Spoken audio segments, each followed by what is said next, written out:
네, 여러분 안녕하십니까. 우종윤의 신경연구소 네 번째 시간입니다.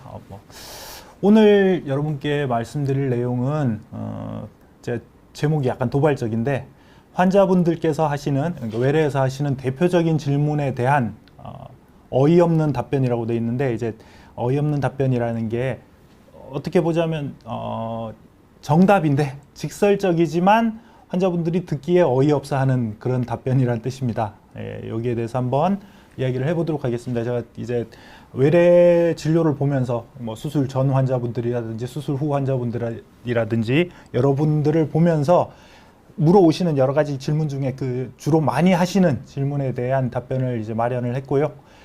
그 내용이 제가 뭐 솔직하게 있는 그대로를 말씀드리는 것이라서 어떻게 보자면 좀 듣기에 얘 뭐냐 이렇게 어이없이 생각하실 수 있는 그런 내용들입니다.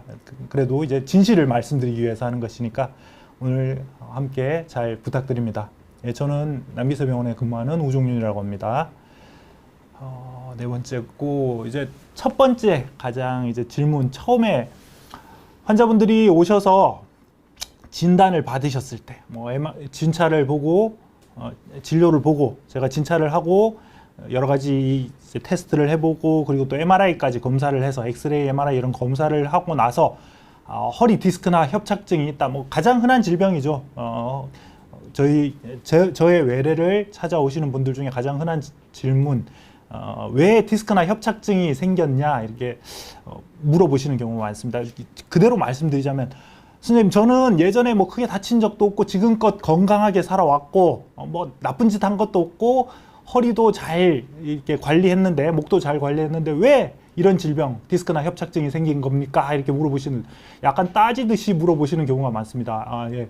원빈도 눈두개, 나도 눈두개님, 예, 뭐 질문은 당연히 멀쩡한 질문이고 제가 대답 드리는 답변이 좀 어이없다는 뜻입니다. 한번 들어보시길 바랍니다.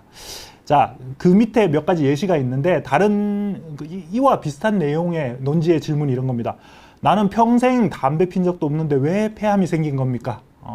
담배 안 펴도 폐암 생길 수 있습니다. 예, 뭐 암이 사람 가려가면서 생기지 않고 어떤 환경 가려가면서 생기진 않습니다.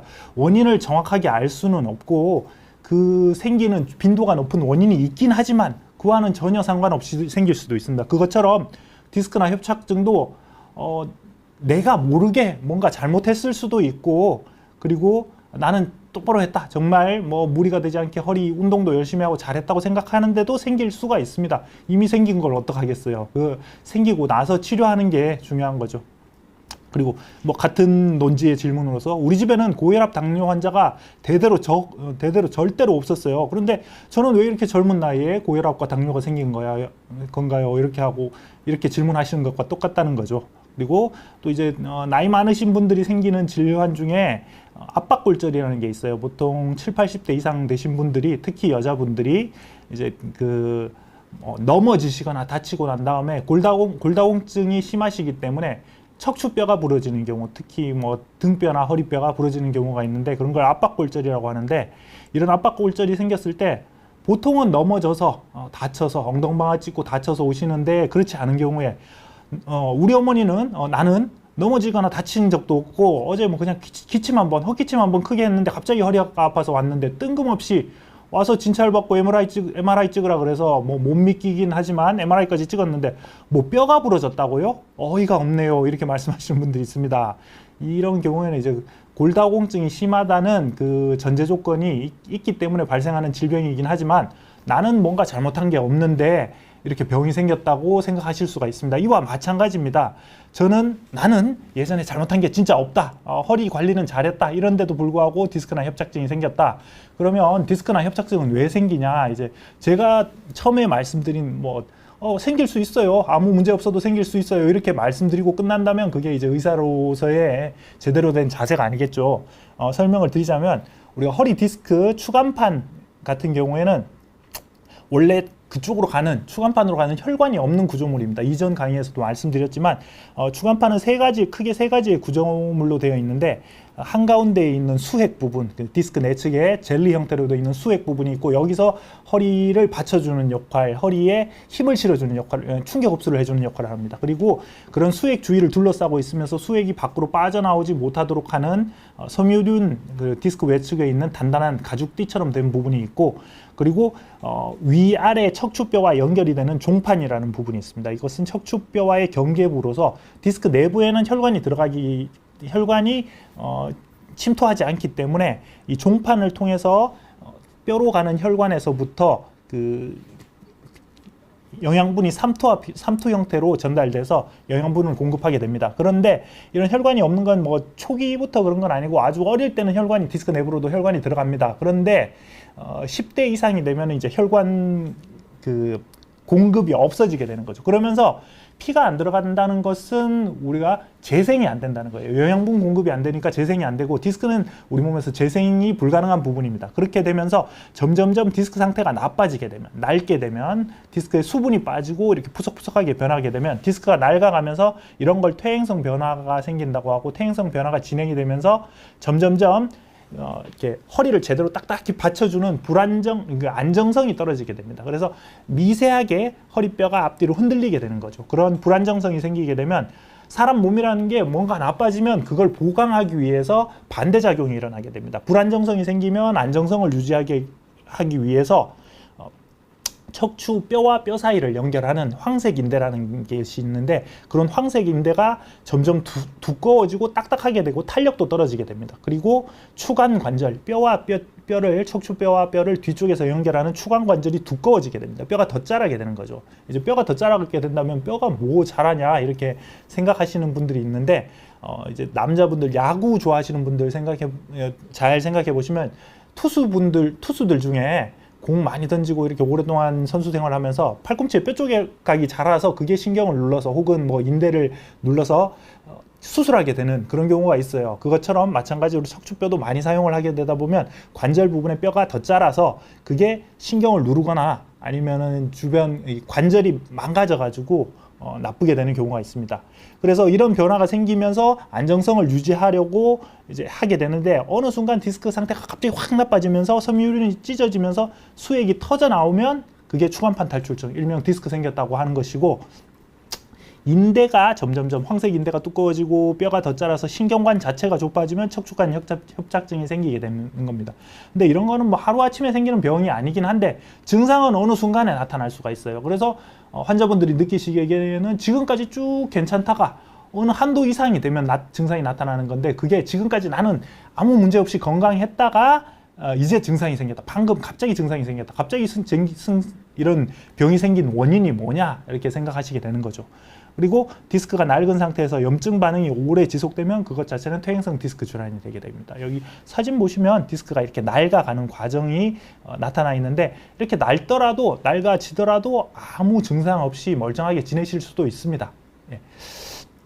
그래서 이제 질문에 대해서 답변을 드리자면 디스크 협착증이 어떻게 아픈가요? 디스크나 협착증 주로 대표적인 증상이 허리 통증과 하지로 내려가는 다리 쪽으로 내려가는 방사통이 있을 수가 있습니다. 그런데 두 가지의 비교는 뭐 증상은 거의 비슷합니다. 증상 나타나는 양상은 거의 비슷하고 약간의 차이가 있기는 한데 이제 거기에 대한 감별 진단은 나중에 뭐 이전에도 말씀드린 적이 있고 추후에 또 시간이 되면 말씀드리도록 하겠습니다. 그리고 비해피님 최근 무릎과 허리 중간쯤에 샤워하다가 뭐가 만져지는데 혹 같은 게 있다. 여기는 뭐 혹이 있으면 주로 그 부분 허벅지 중간쯤이라면은 연부 조직이 있는 것으로 지방종 같은 이런 양성종양일 가능성이 많습니다. 뭐 신경외과로 오셔도 되고 정형외과로 가셔도 되고 일반 외과 쪽에 가셔서 진찰을 보셔도 됩니다.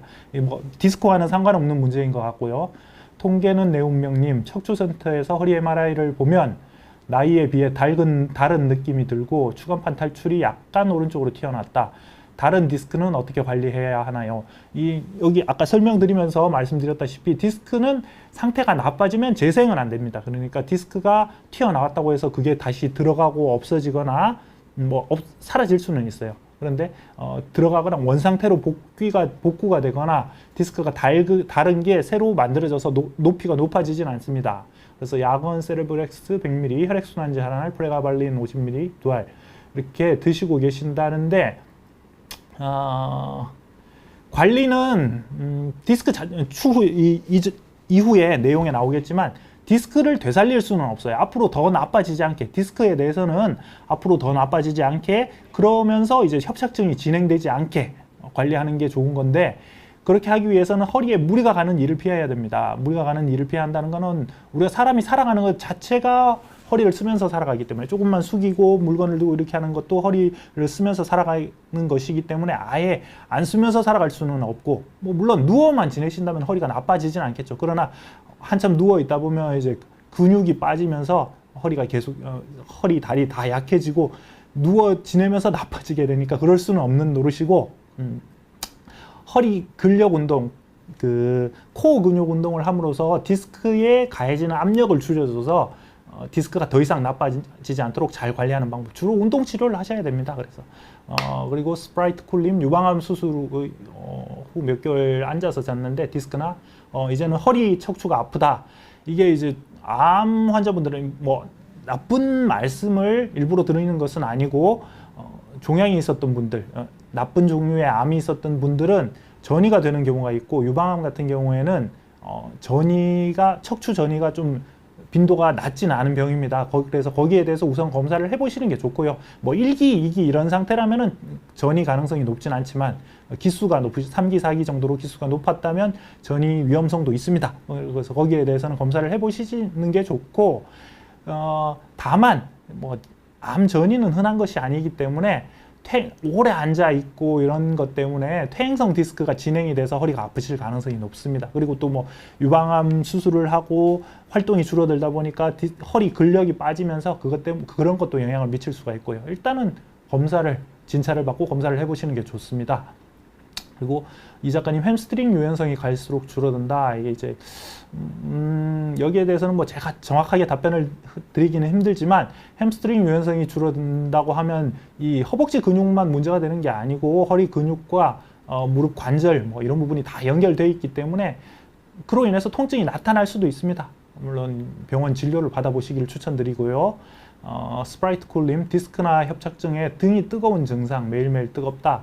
이제 근육에 이상이 있을 게, 만성적인 근육통이 있거나 만성 근육 뭉침, 그리고 또 근긴장이 심한 경우에 그런 뜨겁다고 호소를 하시는 분들도 있지만, 이런 증상을 의사가 이야기를 들었을 때 직접적으로 느낄 수는 없는데, 뭐 이런 증상이 디스크의 증상이다, 여기에 대해서 정확히 말씀드릴 수는 없습니다. 그러나 이상이 있다면 여러 가지 검사를 좀 해보시는 게 좋은데, 대표적인 게 이제 뜨겁다고 하면 체열 검사 같은 경우에나 혈류 검사, 그리고 MRI 그런 검사를 해보시는 게 좋습니다.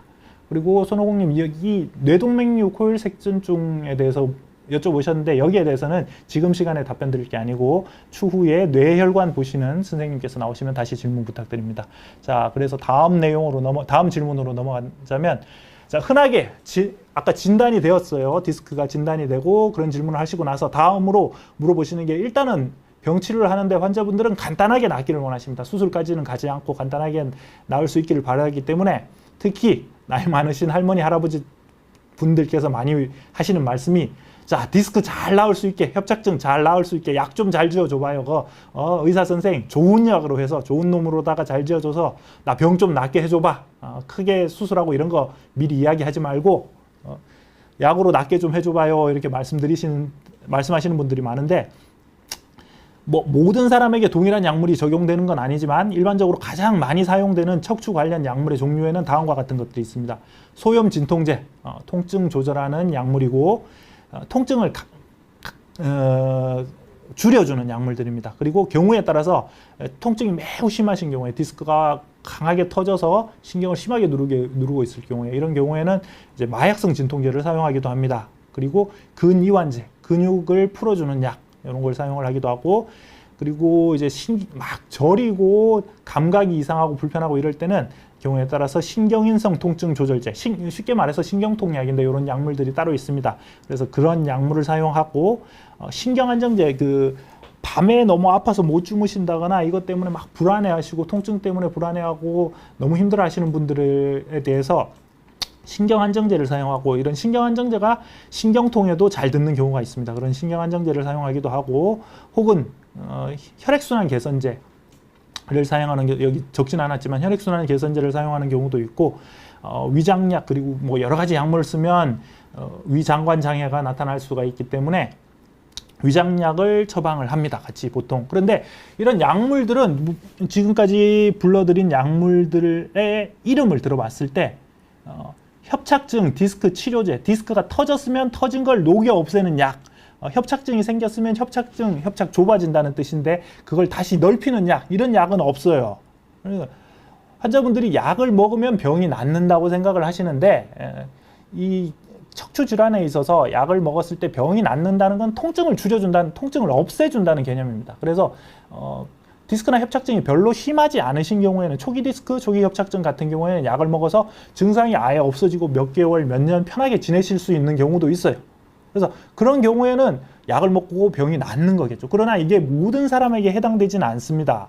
그래서 뭐 나는 약을 먹었는데 약 먹을 때만, 약 잠깐 먹을 때만 효과가 있고 안 먹고 하루 안 먹으면 아파 죽겠다, 못 견디겠다 이런 분들도 있고 또 약 먹어봤자 별 효과도 없다 이런 분들도 있어요. 그래서 이런 약 자체가 병을 낫게 할 수 있는 그런 치료제는 아니다는 그 개념을 이해하고 계시면 이런 질문에 대해서는 이제 답변이 될 수가 있겠죠. 그래서 그래도 이렇게 말씀드리면 좀 실망을 하십니다.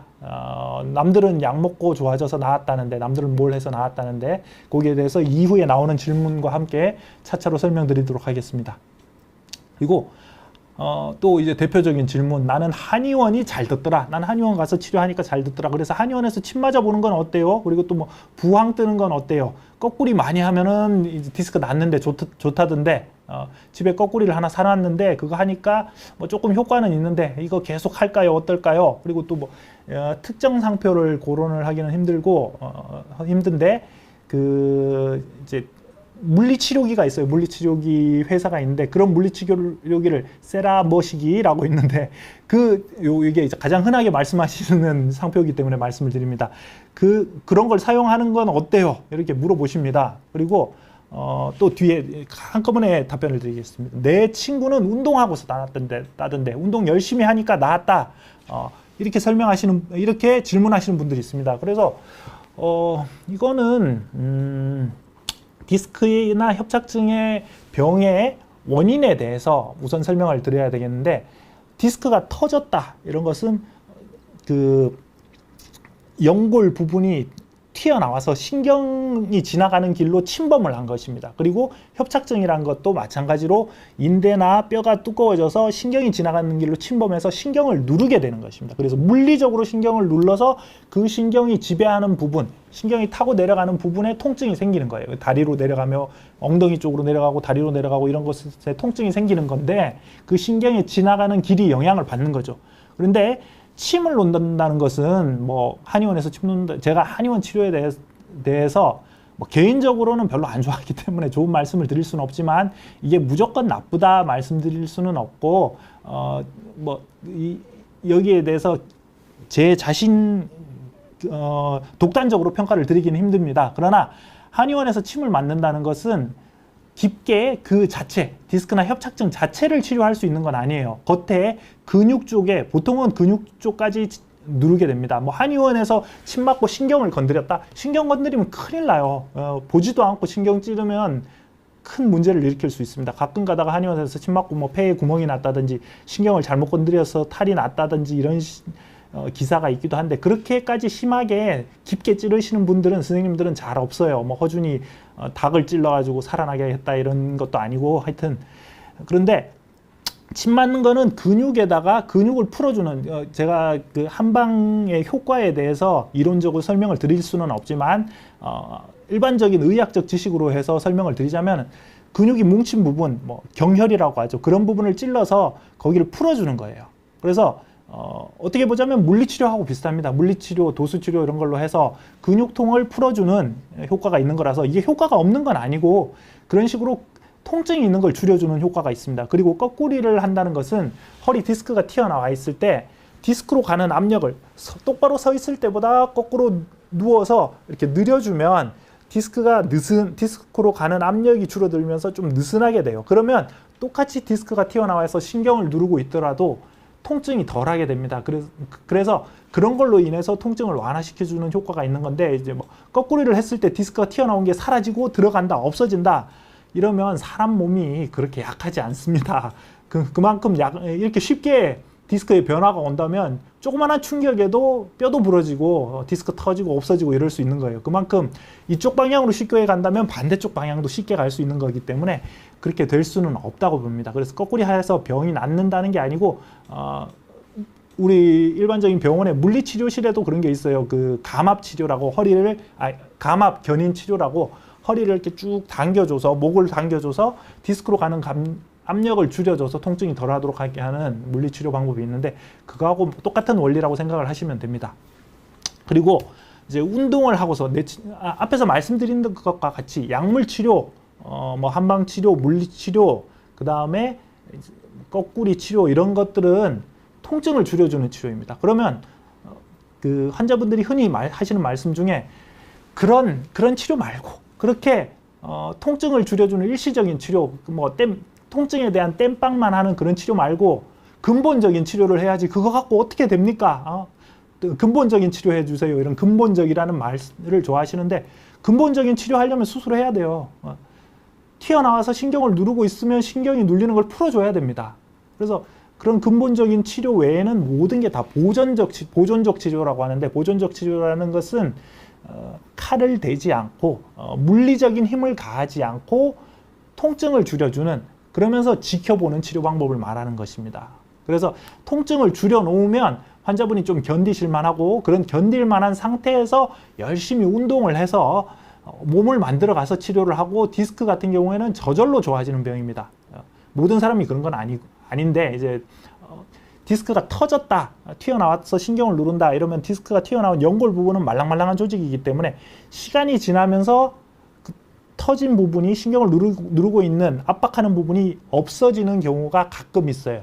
흔하진 않습니다. 뭐 퍼센테이지를 말씀드릴 수는 없지만 그렇게 안 되는 사람이 훨씬 많고, 가끔 그런 경우가 있고, 그래서 그런 분들이 이제 이렇게 말씀하시는 거예요. 나는 디스크, 주변 분들한테 뭐 디스크 터졌다 그러면, 나도 병원 가서 디스크 터졌다고 이야기 들었는데 거 수술하지 마라. 수술해봤자 손해다. 나는 물리치료 열심히 받고 나왔다. 도수치료 열심히 받고 나왔다. 그 다음에 뭐 침치료, 한의원에 가서 침 맞고 부항 떠서 나왔다. 혹은 주사 몇 번 맞고 나왔다. 이러는데, 그렇게 해서 나은 게 아니고, 나은 거는 본인의 몸이 저절로 치유가 된 겁니다. 내 몸이 열심히 노력해서 좋아진 거고, 그 과정 중에 덜 아프도록 만들어주는, 그렇게 낫는 과정 중에 수개월에 걸쳐서 몸이 저절로 회복되고 좋아지는 과정 중에 덜 아프도록 하는 게 여러 가지 물리치료나 한방치료나 거꾸리, 뭐 운동치료, 이런 것들입니다. 그래서 그 중에 특히 운동치료는 허리를 지탱하는 것, 목을 지탱하든지 주로 허리 쪽을, 뭐 허리 디스크에 대해서 말씀드리면, 허리를 지탱하는 부분은 척추뼈와 디스크, 그리고 근육들입니다. 허리 주변 근육들을 코어 근육이라고 하는데, 그런 코어 근육에는 등 쪽에 있는 근육, 그리고 엉덩이 쪽 근육, 그리고 복부 근육, 요 세 가지를 말합니다. 그런데 이 근육들이 서로 협업해서, 합심해서 작동해서 허리를 지탱해주는 역할을 합니다. 그런데 이 근육들이 튼튼하다면 이게 허리를 쫙 잘 받쳐주면서 허리 디스크로 가는 압력을 줄여줘요. 마찬가지로 아까 거꾸리처럼 압력을 줄여주게 되면 이건 내추럴 거꾸리죠. 그렇다면 디스크로 가는 압력이 줄어들면서 이제 조금 눌리더라도 잘 유지될 수 있도록, 통증이 덜하도록 만들어줘요. 그래서 그 운동 자체는 효과가 있습니다. 그러나 이제 환자분들한테 뭐 디스크 터졌는데 수술하기 싫으시면 운동 열심히 하고 자세 바르게 하고 코어 근육 운동 열심히 하세요, 이렇게 말씀드리면은 대뜸, 아니 이 사람아 뭐 조금 움직인다고 운동하고 하면 아파 죽겠는데 무슨 운동을 하라 그러냐, 그리고 운동 한두 번 했는데 오히려 아프기만 하고 낫지는 않고 통증만 더 심해지더라, 이렇게 말씀하십니다. 그게 여기 적어놓은 내용입니다. 코어 근육 운동은 근력 강화를 통한 척추 지지 구조물의 강화, 그리고 그래서 추간판의 압력 부담 감소 효과가 있음으로써 해서 통증을 줄여주는 효과, 디스크가 저절로 나을 때까지 기다려줄 수 있는 효과, 이런 효과를 보여주는데, 그러나 우리가 어떤 한강대교라든지 저 큰 건물을 지을 때, 63빌딩을 지을 때 그게 하루아침에 만들어지지 않습니다. 운동은 열심히 꾸준히 하셔야 효과가 있습니다. 오늘 하루 열심히 운동했다고 해서 근육이 만들어지는 게 아니니까요. 그래서 통증 치료, 물리 치료, 한방 치료, 주사 치료 이런 것에 또 다른 한 가지의 이제 목적은 통증을 좀 좋아지게 해서 운동할 수 있는 시간을 벌어주는 효과가 있는 거죠. 뒤에서 말씀드린 시술도 마찬가지인데 그런 시간을 벌어주는 내 몸이 저절로 회복될 수 있도록 운동할 수 있는 시간을 벌어주는 효과가 있는 것입니다. 그래서 뭐 운동 열심히 하고 좋아지는 분들도 많은데 그렇게 하려면 덜 아파야 돼요. 그래서 병원 치료가 필요한 것입니다. 자, 여기까지 하고 질문에 대해서 답변을 좀 드리겠는데 윤이님 지금 MRI 사진 확인했고요. 허니에이트드 디스크 이거 추간판 탈출입니다. 에피두랄 이제 허리에 신경 주사를 맞아 기다리고 있다고 하는데 주사는 1년에 몇 번까지 맞을 수 있나요? 여기는 조금 이따 질문에 대한 답변이 있으니까 그때 설명드릴게요. 그리고 아모르님 골반인지 엉덩이 쪽이 항상 뻐근하고 아픈데 이제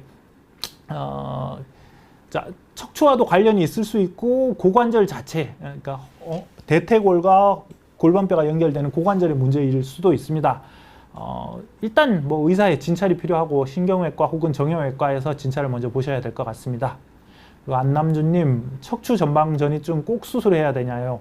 척추 전방 전이증이란 것은 디스크 상태가 나빠지고 척추 관절 상태가 나빠지면서 뼈와 뼈 사이, 허리뼈와 뼈 사이가 이렇게 앞뒤로 어긋나게 되면서 신경을 압박하게 되는 병을 말하는데 엑스레이를 찍었을 때 뼈와 뼈가 어긋나 있는 상태 자체를 척추 전방 전이증이라고 하고 이런 척추 전방 전이증이 있으면 대부분의 경우에 뭐 항상 그런 건 아니지만 신경관 협착증, 신경공 협착증이 동반이 됩니다.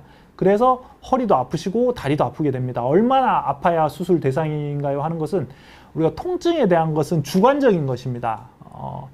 제가 뭐 환자분들께 예로 들은 내용 중에 내 손에 큰 가시가 박혔다. 이래도 그 가시 자체가 큰 통증을 일으키지 않는 경우도 있어요. 그래서 조그마한 가시가 박혀도 아파 죽을 것처럼 뭐 이런 말씀 드리면 그렇지만 호들갑을 떠는 분들도 있고 큰 가시가 박혔는데 뭐 지금은 안 아프니까 좀 이따 병원 가서 뽑아야지 이렇게 말씀하시는 분들도 있어요. 그것처럼 똑같은 사진 척추 협착증이 생겨서 신경이 많이 눌리고 척추 전반 전이증이 엑스레이만 찍어봤을 때 의사들이 보기에 이거는 뭐 수술 아니고 안 되는데 이런 정도로 심하게 눌려 있다고 하더라도 내가 별로 아프지 않다 이러면은 수술 대상이 아닐 수도 있어요. 그걸로 잘 관리하고 사시는 분들, 운동하면서 잘 관리하고 사시는 분들도 있고 조금 어긋났고 신경이 좀 협착증이 있는데도 다리가 당기고 아파 죽겠고 하지 파행 증상이 심하다 이래서 수술 대상이 되는 경우도 있습니다. 중요한 것은 이 상태가 MRI나 엑스레이에서 보이는 이 상태가 지금 현재 내가 아픈 통증과 연관이 있는가 하는 것이고 사진과 사진에 나타나는 병변과 일치하는 통증이 아주 심한 경우에는 사진에서 아주 남들만큼 심하지 않더라도 수술에 적응증이 될 수가 있습니다. 그리고 냥냥냥이님 허리 디스크 진단받았습니다. 4, 5번 요추 가장 많이 생기는 부분이죠. 그리고 왼쪽 허리에 TPI 주사 받았습니다. TPI라는 것은 압통 유발점 차단 주사라는 것인데 보통은 신경통보다는 그 허리 근육통 이렇게 허리뿐만 아니라 다른 부분에 대해서도 근육통에 대해서 그 근육통의 원인이 되는 근육이 많이 뭉친 곳을 풀어주는 주사 치료입니다. 스프라이트 쿨림 어떤 행동이 디스크나 협착증을 자주 일으키나요? 나쁜 자세 뭐 환자분들 다 알고 계신데 새삼 물어서 뭐 하시냐고 제가 답변 드리는 경우가 많은데 환자분들이 병원에 오셔서 가지고 디스크라고 이야기를 받으면 내가 옛날부터 이런 게 안 좋았다 내가 이런 나쁜 자세를 했다 내가 무거운 물건을 많이 들었다 이렇게, 허리를 무리해서 썼다 이렇게 이야기를 하십니다. 그것 자체가 나쁜 거예요. 허리를 앉아 계실 때 또 바른 자세로 앉아 계시지 않고 이렇게 꺾구정하게 앉아 계시거나 허리를 오래 숙이고 일하는 자세 그리고 코어 근육 운동 적게 하고 허리 항상 구부리고 다니고 무거운 물건 많이 들고 허리에 무리가 되는 일 많이 하고 그렇게 하는 게 나쁜 자세, 나쁜 행동이고 협착증이나 디스크의 원인이 될 수 있습니다. 물론 모든 사람이 똑같이 작용하는 것은 아닙니다. 우리가 보통 운동선수들 보면 코어 근육이 튼튼하기 때문에 점프 많이 하고 이래도 디스크 상태는 엉망인데 증상을 일으키지 않는 경우도 많이 있습니다. 예. 그리고 계속 스프라이트 쿨님 질문하고 계신데 디스크 수술, 내시경 수술은 안 아프지는 않습니다. 덜 아픕니다. 얼마 후에 생활 가능한가요? 일반적인 생활에 뭐 일상생활의 경우에는 허리를 많이 쓰지 않는, 무리하지 않는 그런 정도의 일반적인 생활이라면 사람에 따라서, 그리고 경우에 따라서 뭐 각각 차이는 있지만 일주일 후에는 얼마든지 가능하십니다. 자, 신경차단술 마찬가지로 윤희님 질문과 함께 다음에 답변 드리도록 하겠습니다. 지금이 이제 신경차단술에 대한 것인데, 신경차단술이라는 것의 정의에 대해서 말씀을 드리자면, 신경의 위쪽에, 뭐 신경 자체를 죽이고 이런 게 아니라 신경의 위쪽에 눌리고 있는, 디스크나 협착증에 의해서 눌리고 있는 신경의 위쪽에다가 약물을 뿌려주는 것입니다. 그 약물의 주요 성분은 마취제, 그리고 스테로이드는 염증을 감소시키는 항염 작용이 있습니다. 그리고 또 신경 유착 해리제, 유착이 된 것을 풀어주는, 녹여주는 그런 약물, 주로 뭐 경우에 따라서 다르지만 이렇게 크게는 3가지 약물로 이루어지는데, 그런 약물을 신경 주변에 뿌려줌으로써 눌리고 있는 신경의 신경이 부은 것을 가라앉히고 주변에 유착을 좀 풀어주고 신경을 마취를 시켜서 통증이 덜하도록 하는 그런 주사 치료입니다. 이걸 몇 번 받아야 디스크가 나아지나요? 디스크 자체가 낫진 않습니다. 근본적인 치료는 아닙니다. 다시 한번 말씀드리지만 이런 신경 주사 치료도 앞에서 말씀드린 치료와 똑같습니다. 통증을 줄여주는 치료입니다. 내 친구는 주사 3번 맞고 디스크 나았다던데 그만큼 안심해서 그러신 겁니다. 나는 왜 1번 맞아, 3번 맞고 4번 맞고 이랬는데도 안 낫냐? 뭐 잘못 놓은 거 아니냐? 당신이 심해서 그러십니다.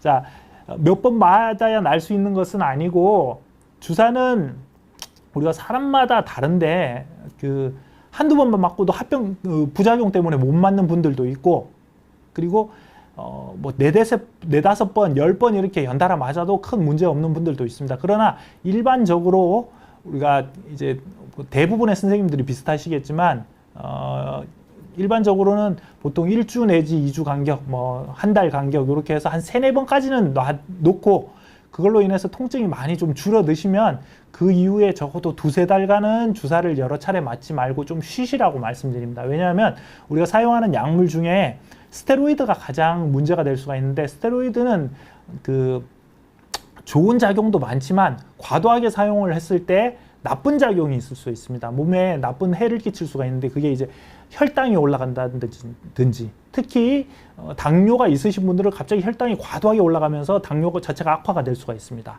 그리고 살이 찐다든지 피부가 약해진다든지 이런 스테로이드 부작용이 있을 수가 있어요. 그런 쿠싱 증후군이라는 병이 생기는 경우도 있는데, 그건 이제 상당히 스테로이드로 인해서 나쁜 상태까지 가는 것입니다. 그런 부작용을 막기 위해서 보통 연달아 맞는 횟수를 3, 4번 이하로 조절을 하고 있습니다. 그래서 그 이상 맞아도 효과가 오래 가지 않고 자꾸 놔달라고 하는 분들, 여러 번 맞아야 되겠다 이런 분들은 차라리 수술하시라 그래요. 그래서 그걸 수술의 적응증으로, 얼마나 아파야지 수술하냐고 이렇게 물어보시는 분들이 있는데, 주사 치료나 최후의 경우 주사 치료를 했을 경우에도 효과가 오래 가지 않고 1, 2주 내로 통증이 다시 재악화, 동일한 증상이 나타나는 경우에는 수술을 받으시는 게 좋다, 이렇게 설명을 드립니다. 스프라이트 쿨님, 윤희님 모두에게 답변이 됐으리라고 생각을 합니다. 그리고 시술이 아니라, 가끔 또 이렇게 질문하시는 분들입니다. 나는 간단한 걸 생각하고 왔다. 나는 수술까지는 생각하지 않고 왔다.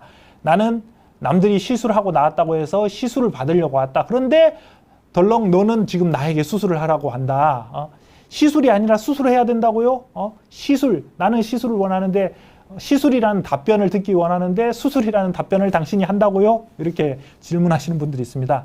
자, 여기서 시술이라는 것은 크게, 우리가 척추에 하는 시술은 크게 2가지가, 다른 게 한 몇 가지 더 있긴 한데, 대표적으로 하는 시술은 2가지가 있습니다. 신경성형술이라는 것과 수액성형술이라는 게 있어요. 여기서 시술과 수술의 차이점은, 수술이라는 것은 일단 몸에 파괴적으로 작용하는 것, 디스크가 튀어나와 있으면 터져나온 디스크를 뽑아낸다. 내 몸에 뭔가 변화를 주는 것입니다. 그리고 칼을 대고 변화를 주는 것이고, 그리고 협착증이 있으면 좁아진 부분을 넓혀준다. 뼈를 깎아내고 인대를 끊어낸다. 이런 개념이고, 시술이라는 것은 그런 몸에 변화를 주는 게 아니라, 물리적으로 보이는 가시적인 변화를 주는 것이 아니라 작은 특히 이제 바늘 같은 것을 사용을 해서 작게 접근을 해서 안에 들어가서 화학적인 변화를 일으켜 주는 것입니다. 그 중에서 이제 이런 신경성형술이라는 것은 여기서 보시다시피 대표적으로 이제 꼬리 쪽으로 작은 바늘을 찔러서 그 바늘을 통해서 가느다란 관을 병변이 있는 부분, 허리 디스크가 있거나 협착증이 있는 부분까지 관을 올려서 그 관을 통해서 약물을 뿌려줘서 거기에 유착을 풀어주고 염증을 깔아앉혀주고 신경이 부은 것을 낮춰주는 붓기를 해소시켜주는 치료 방법입니다.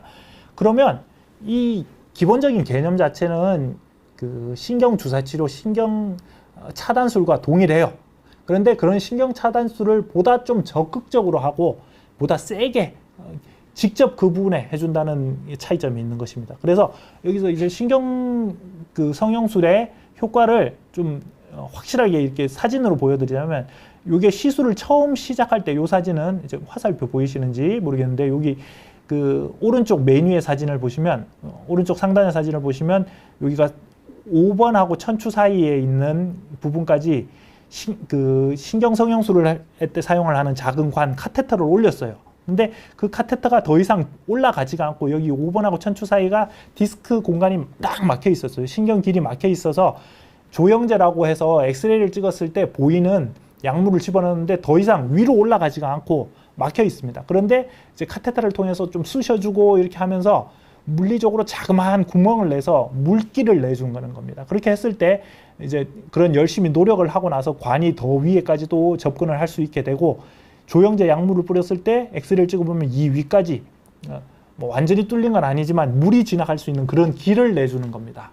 그래서 요런 게 이제 신경 성형술이고, 또한 수액 성형술이라는 것은 디스크가 튀어나온 부분까지 가느다란 전극선, 고주파선을 넣어서 그 고주파선의 끝을 디스크가 튀어나온 부분에 위치시켜서 이 디스크를 거기다 열을 가해서, 고주파로 열을 가해서 이렇게 볼록 튀어나온 부분이 움츠러들도록, 그래서 신경이 눌리는 부분이 덜 하도록 하는 작용을 하는 것입니다. 그래서 여기서 보시면 제가 직접 실험을 해봤어요. 이게 효과가 있나. 그래서 수술할 때 꺼냈던 디스크를 파냈던 디스크를 놓고 시술을 하고 난 이 남은 요 기구를 가지고 직접 고주파를 줘봤더니 이렇게 연기가 나면서 타더라고요. 그래서 자그마하게 속에서 응고시켜주는 효과는 있는 겁니다. 그래서 그런 효과를 통해서 디스크가 튀어나온 부분을 깔아앉혀줘서 신경이 눌리는 걸 덜하게 하는 효과가 있는 겁니다. 여기에 대해서는 제 아는 지인, 뭐 저희 장인 어르신도 마찬가지로 통증의학과 하시는 의사 선생님이신데, 이 시술을 많이 하시고 여기에 대해서 대가이시기 때문에 이게 제가 효과가 있다 없다를 함부로 말씀드리지는 않습니다. 저도 많이 해봤었고, 적응증이 되는 분들에 대해서는 좋은 시술입니다. 그러나 아주 심하게 터진 디스크에 대해서는 그런 걸 했을 때 우리가 어떻게 좀 비속한 표현으로 해서 크게 튀어나온 디스크에 똥침 놓고 나온다고 하는데, 그것처럼 아주 작은 구멍을 내고 나오기 때문에 이것 자체가 감압을 시키는데 부적절하고 모자랄 수가 있습니다. 그래서 적당한 환자분들에게 했을 때는 좋은 효과가 있지만, 수술까지로 필요하는 큰 디스크 탈출, 협착증에 대해서는 효과가 미미할 수가 있습니다. 그래서 시술이라는 것은 잘 선택해서 한다면은 그보다 좋은 게 없어요. 칼 안 대고 흉터 안 남고 작게 바늘만 찔러서 효과가 있으니까 좋은 거지만, 해당 안 되는 사람들에게 했을 때는 쉽게 말해서 돈만 버리는 꼴이 될 수가 있기 때문에 양쪽을 다 하는 전문가에게, 그리고 또 이제 많이 해온 분들에게 이런 경우에는 시술이 아니라 수술이 필요하다라고 하면 괜히 고집 부리지 마시고 이렇게 잘 선택을 하시길 바랍니다. 무조건 내가 시술을 원한다고 해서 그게 나아질 수 있다는 뜻은 아니라는 것입니다. 자, 그리고 질문에 대해서 답변을 드리겠는데, 송경자님, 엉치 시끈거리는 느낌이 있다. 높은 선반에 물건 올리거나 내릴 때. 협착증의 증상은 대부분 이제 걸어 다닐 때, 서 있을 때 증상이 나타납니다. 그래서 그 허리, 엉치나 허벅지, 다리 쪽으로 내려가는 통증이 있고, 그게 주로 이렇게 또 꼿꼿이 허리를 펴고 서 계실 때, 걸어 다닐 때 증상이 있다면 협착증일 가능성이 높습니다. 뭐 협착증에 대해서는 MRI 진단을 해봐야 알 수가 있겠죠. 스프라이트 쿨님 계속 질문 주시는데 감사드립니다만은 젤리 주사라는 거는 제가 잘 모르겠어요. 젤리 주사, 연골 주사, 연골 주사를 이야기하시는 거라면 보통 무릎 관절에 놓는 그 연골 성분 히알루로니다제 이런 그러니까 히루안산 이런 주사가 있는데 그 무릎 연골에는 어느 정도 효과가 입증됐지만 척추 디스크에는 거기에 대해서 효과가 입증된 바가 없습니다. 자, 다음으로 넘어가자면 이제 또 다른 질문. 자, 그래서 뭐 이런저런 우여곡절을 거쳐서 수술하기로 했어요. 뭐 혹은 수술에 대해서 많이 고민을 하고 계신 분들이 주로 하는 질문. 자, 선생님 이번에 수술하면 다시는 재발 안 하는 거죠? 책임지세요. 알겠죠? 재발 안 하도록 수술 잘 해주세요. 이렇게 말씀을 하시는데, 자, 그때 드리는 답변이, 자, 환자분 제가 만약에 수술을 하고 오늘 수술을 했는데 내일 안 아프고 하루 이틀 안 아프다가 똑같이 아프다. 그러면 그거는 수술이 잘못된 걸 수가 있고 제가 뭐 죄송하게 생각해야 될 것이고 수술 자체에 문제가 있어서 그럴 수가 있습니다. 그러나 한두 달, 6개월, 1년 이렇게 잘 사시다가 또 재발되는 경우는 물론 있을 수가 있습니다.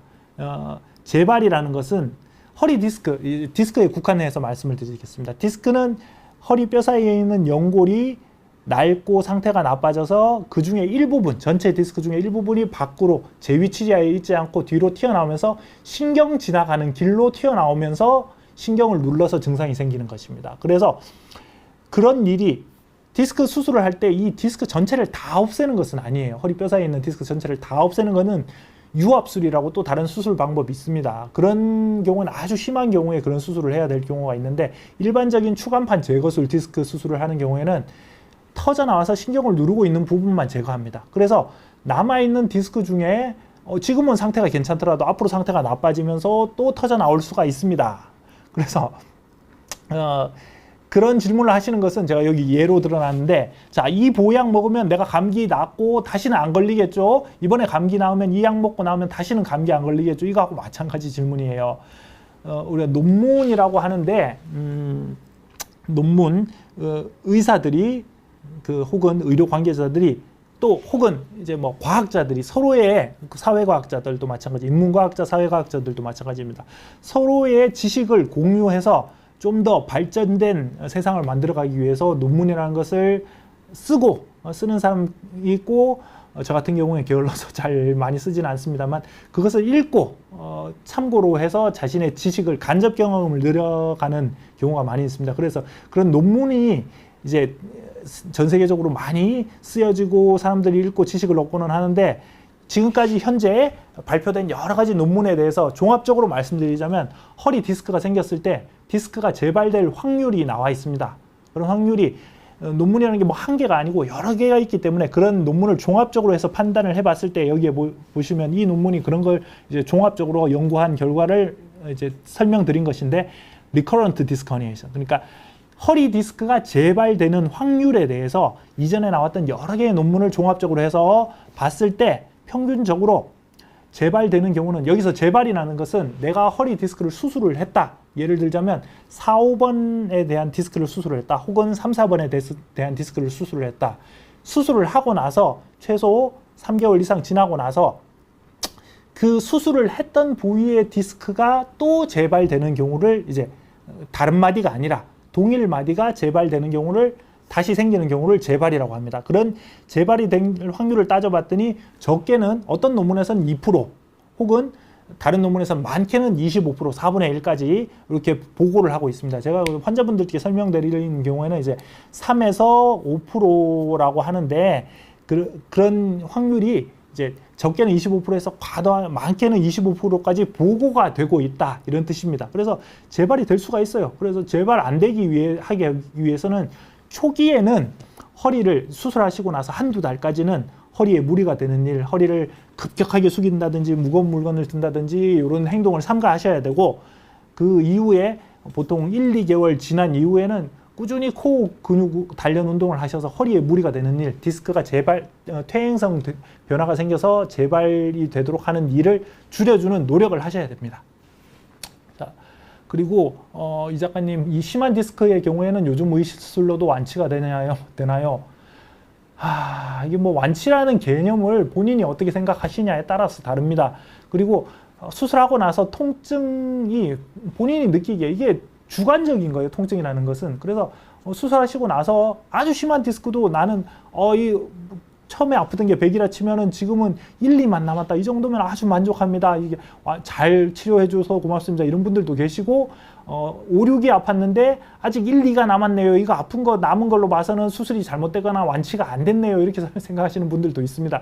그러나 저희가 보통 의사들이 생각을 할 때는 통증 정도 사진상에서 신경을 누르고 있던 압박이 해소가 되고 통증 정도, 주관적인 통증 정도가 10을 만점으로 했을 때 3 이하라면은 그거는 치료가 되었다고 생각을 합니다. 그리고 위영성님 한의원 광고에 종종 허리 디스크 자연재생이라는 단어가 등장한다는데 자연재생 아까 말씀드렸더니 안 됩니다. 과학적으로 안 됩니다. 뭘 근거로 해서 자연재생이라고 한다고 이야기하는지는 모르겠지만 자연 흡수는 되는 경우가 있습니다. 그러나 자연재생 된다고 그러면 그거는 이제 과학적인 근거로 따졌을 때 과대과장 광고라고 할 수도 있습니다. 자, 그리고 풀업하다가 팔꿈치가 저린데 척골신경이 다친 거다. 전기 온 것처럼 짜릿짜릿하다. 척골신경 이상일 수도 있고 목 디스크일 수도 있습니다. 진료 받아보고 검사해보고 판단하시길 바랍니다. 진단 받기를 바라십니다. 그리고 그 다음 질문은 자, 이제 환자분 어투로 그대로 말씀드리자면 허리는 몰라도 목에는 칼 드는 거 아니다 그러더라고요. 이제 목 디스크는 목신경을 침범하는 질환이기 때문에 목신경은 아무래도 허리신경보다 위험합니다. 까딱 잘못 다뤘다가는 마비가 생길 수가 있어요. 그리고 신경이 심하게 압박되면 낫고 나서도 치료가 되고 나서도 증상이 남는 위험성이 높습니다. 그래서 오히려 큰 병변이 생겼을 때 증상이 심하지 않을 때 빨리 치료해야 되는 게 좋을 수가 있어요. 보시다시피 여기 이렇게 디스크가 튀어나와서 신경을 누르고 있을 때 목은 큰 특징이 두 가지가 있는데 제 나름대로 기준으로 큰 특징이 두 가지가 있는데 하나는 치료를 했을 때 오히려 깔끔하게 치료가 됩니다. 잘 된다면 물론 하다가 사고가 나고 부작용이 생기고 합병증이 생기고 이러면은 위험성이 더 커지긴 하지만 잘 된다면은 증상이 잘 치료가 되고 깔끔하게 증상이 낫는 경우가 더 많고 허리는 자잘하게 허리 통증이 있다든지 다리가 많이 저리다든지 이런 증상이 남는 경우가 많은데 목은 잘 치료가 되면 깔끔하게 낫는 확률이 더 높고 그리고 또 이와 반대로 증상이 아주 심해지시고 마비가 오고 이러고 난 이후에 수술을 해서 치료가 잘 되더라도 방사선적으로 신경이 눌리는 병변이 잘 해결이 되더라도 증상이 지속적으로 남는 경우가 있습니다. 그래서 적절하게 어느 정도 나빠졌을 때 병변이 심하다면 차라리 빨리 치료하는 것을 권유를 드립니다. 자, 그리고 수술을 하고 나서 좋아지면 운동은 해도 되나요? 어떤 운동을 얼마나 해야 되나요? 이렇게 물어보시는데 거기에 대한 답변이 여기 있는 딱 사진 2장으로 이제 정리가 됩니다. 여기 이분은 왼쪽에 분은 누구시냐? 그리피스 조이너. 이제 예전에 88 올림픽 때 여자 사진을 다른 걸로 바꿨는데 젊은 여자 운동선수가 이렇게 100m 달리기를 하는 것과 지금 딱 오른쪽에 보시면 뭔가 약해 보이잖아요, 환자분이. 그래서 이런 약한 분, 마르고 약한 분이 수술한다. 예를 들어서 이분이 백혈병 환자시고 그렇다면 똑같은 분이 100m 달리기를 전력 질주를 한다, 혹은 마라톤을 한다. 각각 운동의 차이가 있겠죠. 똑같은 운동을 하더라도 환자분이 느끼는 부담은 다를 것입니다. 그래서 환자분들이 가장 흔히 물어보시는 경우가 이제 내용이 한 달 정도 지나고 나서 자 이제 운동하세요 그러면 내가 운동을 몇 분 하면 되나요? 얼마나 오랫동안 하면 되나요? 이렇게 물어보시는데 거기에 대해서 정해진 답변은 없습니다. 20살짜리 청년하고 100살 노인하고 똑같은 운동을 해도 되는 건 아닙니다. 그래서 내 몸에 맞게, 당신 몸에 맞게 해야 된다 이렇게 말씀을 드리는데 제가 만약에 운동 재활 치료 전문사이고 혹은 헬스장 트레이너이고 이렇게 해서 옆에서 딱 트레이너 전속 계약을 하고 환자분 상태를 보고 이런 운동을 했을 때 이런 통증이 나타나고 여기까지는 괜찮고 이런 것을 보면서 지도를 드린다면은 정확하게 여기까지는 하고 그 이상은 무리하지 마시라 이렇게 설명을 드릴 수는 있겠지만 외래에 앉아가지고 지금부터는 30분 운동하고 내일부터는 1시간 운동하고 이렇게 설명드릴 수는 없어요.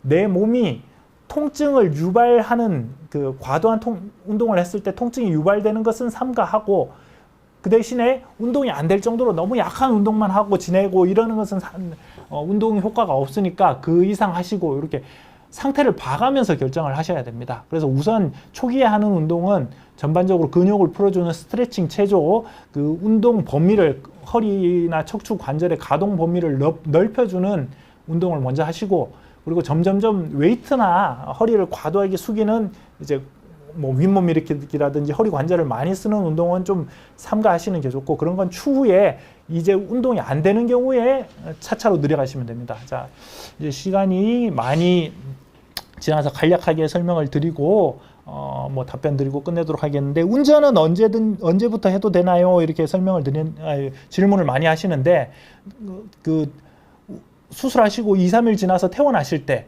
뭐 오늘 운전하고 집에 가도 되나요? 이렇게 물어보시는, 뭐 그만큼 많이 좋아지셨다는 뜻이니까 감사하기는 한데, 이런 질문을 하시는 분들이 많이 있습니다. 그런데 이제 여기에 대한 것은 제가 외국 그 저자가 쓴 책인데, 그러니까 그 정형외과적, 신경외과적 척추 혹은 여러 가지 관절 수술을 하고 났을 때 재활 치료에 대해서 요약해 놓은 그런 내용이 담긴 책이 있는데, 이 책에 대해서 공부를 해봤을 때 여기에 허리 수술을 했을 때는, 일반적인 디스크 수술을 했을 때 수술 후 초기 2주 이내에는 절대적으로 운전 금지라고 되어 있습니다. 운전은 하지 마시라. 이게 뭐 외국 내용을 다룬 거기 때문에 우리나라하고 동일하게 적용을 할 수는 없겠지만 일단 뭐 금기입니다. 그리고 여기에 운전하는 거에 대해서는 의사가 책임을 져줄 수는 없어요. 이렇게 2주 정도는 운전을 하지 마시고, 그 이후에 짧은 거리부터 뭐 동네 마트 가는 정도부터 시작해서 점점점 시간을 늘려가면서, 특히 또 오래 앉아 계시는 게 허리 디스크에 안 좋기 때문에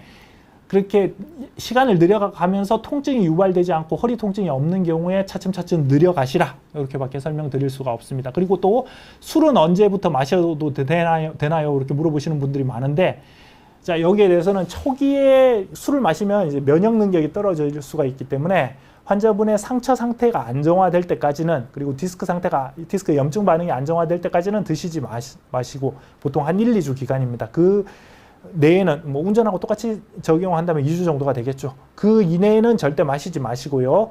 그리고 뭐 술 한두 잔 마셔도 된다고 이야기 듣고, 이게 특히 중요한 내용인데, 환자분한테 자, 이제부터는 술 드셔도 됩니다. 단 많이 드시지 마시고 한두 잔만 드세요, 이렇게 말씀드리면 그걸 한두 잔은 빼놓고 이해를 하세요. 그래서 그날 당장 저녁 때 친구하고 만나서 이야기하실 때, 야, 의사가 술 마셔도 된다 그래서 오늘부터 술 마셔도 된다고 그래서 코가 삐뚤어질 때까지 그동안 많이 참았다, 마셔보자, 이러시는 분들이 많은데, 술 한두 잔 마셔도 된다고 해서 한두 잔만 마시는 사람이 없더라. 그래서 술을 드시는 것 자체가 이렇게 과음을 하지 않으신다면 그 술 자체가 큰 나쁜 영향을 미치진 않지만, 술을 드시게 되면 오랫동안 동일한 자세로 허리가 불편함에도 불구하고 앉아서 술 드시는 분들이 많고, 그게 한두 시간이 되는 경우가 많습니다. 그래서 그런 자세를 취했을 때 허리에 나쁘다는 것이지, 술 소량을 마셨을 때, 술은 오히려 혈액순환을 좋게 하는 효과도 있고 그것 자체가, 음주 자체가 나쁜 영향을 미치진 않습니다. 그러나 뭐 장시간 앉아 있는 것 자체가 나쁘다는 것이죠. 그래서 이 다음 내용으로는 뭐 재활, 척추 수술 이후의 재활에 대해서 간략하게 준비를 했는데, 오늘은 시간이 많이 경과해서 거기에 대해서는 이제 추후 시간에 한번 준비를 해서 여러분께 설명을 드리도록 하겠습니다. 이 외에도 여러 가지 질문에 대해서 궁금하신 게 있다면 여기 답글에 달아주시고, 그리고 저희 병원 홈페이지에 달아주시거나 내원에서 진료를 보고 상담해 주시면 감사하겠습니다. 감사합니다. 여기까지 말씀드리겠습니다.